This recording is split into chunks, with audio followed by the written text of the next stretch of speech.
Olá, meus amigos. Essa é a segunda aula a respeito do MPS-BR. Nesse momento vamos falar sobre a estrutura do modelo MPS. Descrição.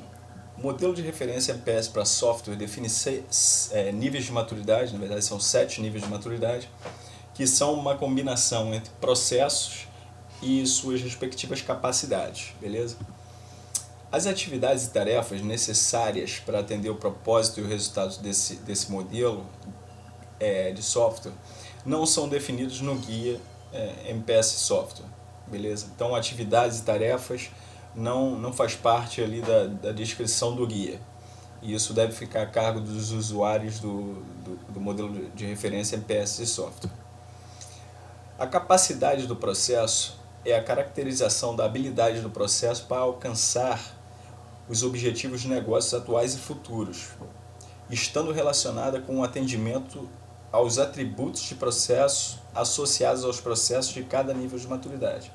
Isso vai ficar mais claro daqui a pouco quando a gente falar especificamente de capacidade e de atributos de processo. Tá? Os níveis de maturidade. Os níveis de maturidade do modelo estabelecem patamares de evolução de processo. Isso daqui é importante notar, que depois a gente vai fazer uma comparação com o CMMI, mas já dando uma introdução ao tema. O MPS ele descreve a evolução dos níveis de maturidade igual à representação por estágios do CMMI. Então, são patamares de evolução, onde cada patamar apresenta um conjunto de processos e de atributos de processo, né? De capacidade. E isso caracteriza a melhoria da implementação dos processos na organização. O MPS-BR ele começa no nível G de maturidade, que chama parcialmente gerenciado. Em seguida, ele sobe para o nível F de gerenciado, nível E parcialmente definido, nível D largamente definido ou amplamente definido, C definido, B gerenciado quantitativamente e nível A em otimização. Portanto, são 7 níveis.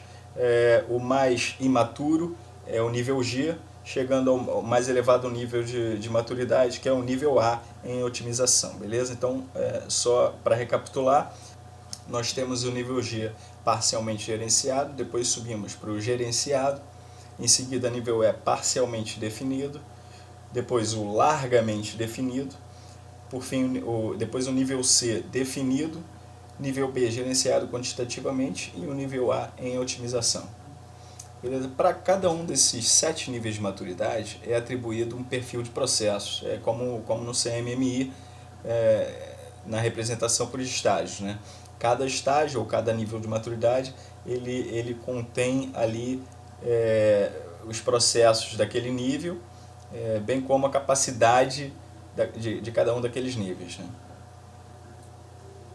O progresso no alcance de um determinado nível de maturidade do modelo de referência MPS para software se obtém quando são atendidos os propósitos e todos os resultados esperados dos respectivos processos e os resultados esperados dos atributos de processos estabelecidos para aquele nível.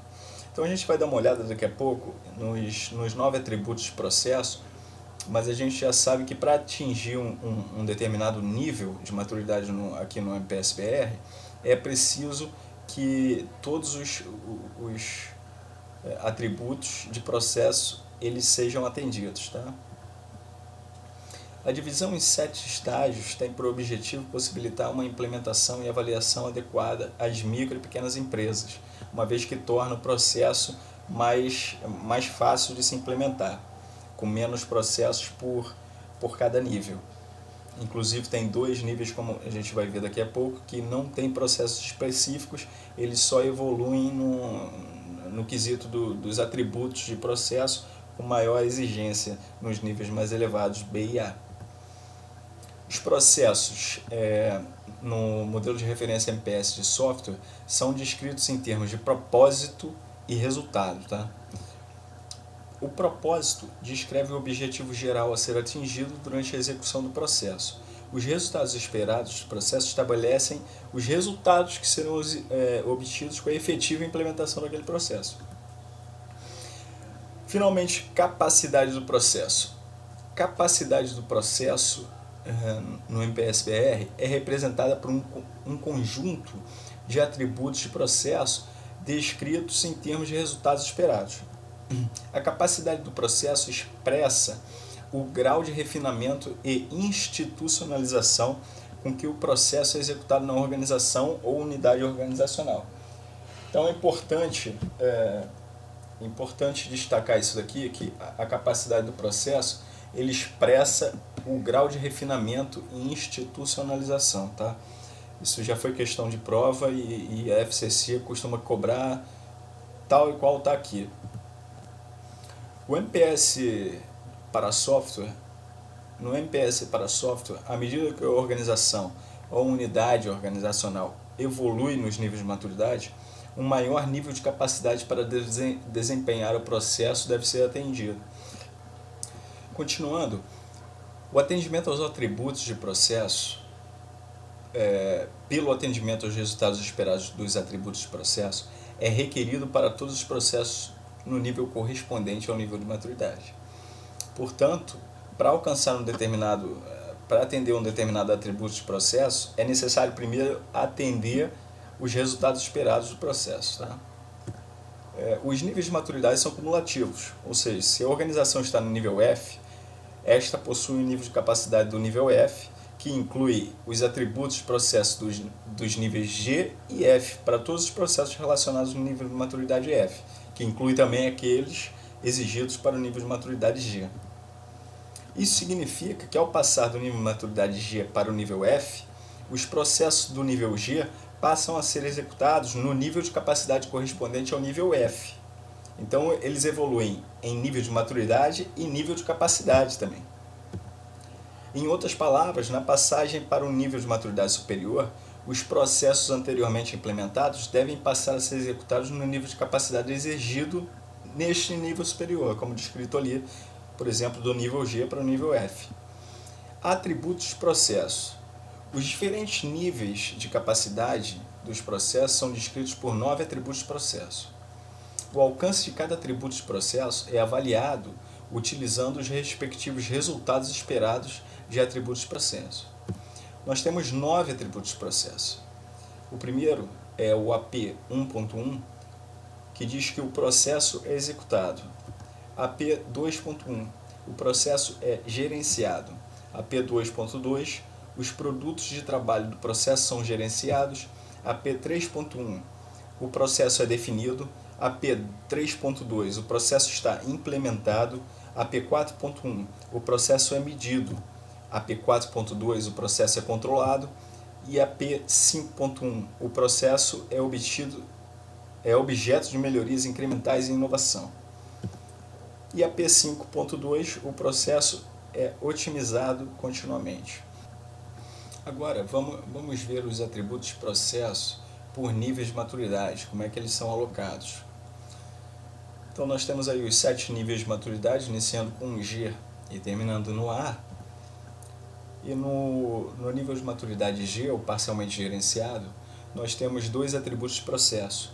O processo é executado, que é o atributo de processo 1.1, e o processo é gerenciado, que é o atributo de processo 2.1.